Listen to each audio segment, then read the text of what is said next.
There are several B's with strategic workforce planning. I'm going to read some of them now, otherwise I'd forget them. I've listed them. Build, buy, borrow, bot, bounce, boost. I hadn't heard bounce before, I must admit, until you talked to me about that. But how have the past few years, along with the M&A activity, influenced the way that you approach workforce planning at Raytheon Technologies? The biggest shift for us, David, has been around putting more emphasis and energy on strategic workforce planning.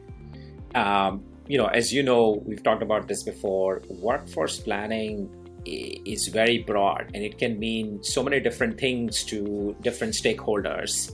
And traditionally, many organizations have put a lot of their workforce planning energy behind what you would consider operational workforce planning or headcount planning and forecasting, where essentially you're really looking to look at the size of the workforce.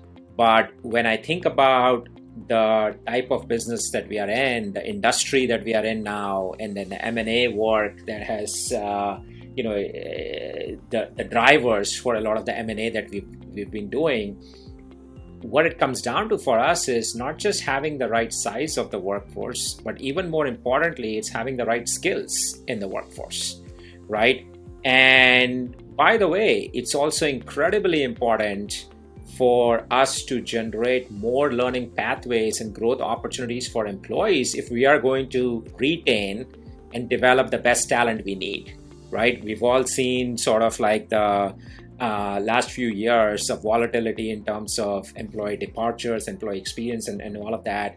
So I know it's easier said than done. It's not been easy. It's been tried before. But when I think about where our focus and energy needs to be, and certainly we are putting tremendous energy behind this, it's really about being able to do the skills portion of it, because it's not just good for the business. I think it's really good for our employees too. And I agree. And what were the building blocks that you've used to help you successfully tackle workforce planning at scale with that injection of the skills piece to it as well? So it's kind of, as you said, moving beyond the operational workforce planning and looking at headcount, but actually looking at skills.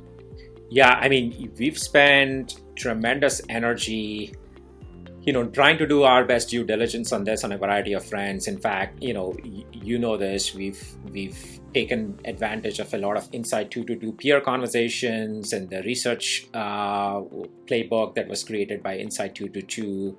And if I were to kind of put it back to you in sort of like a building blocks construct, what I would say right now for us, the building blocks look like the following. It's people, data, process, technology, and partnerships. And let me hit upon a couple of them, right? Let me start with like process and partnerships. If there is anything that's incredibly most important to doing successful workforce planning, according to me, is to be able to do it in a cross-functional manner. It's not a thing that one specific function like HR owns.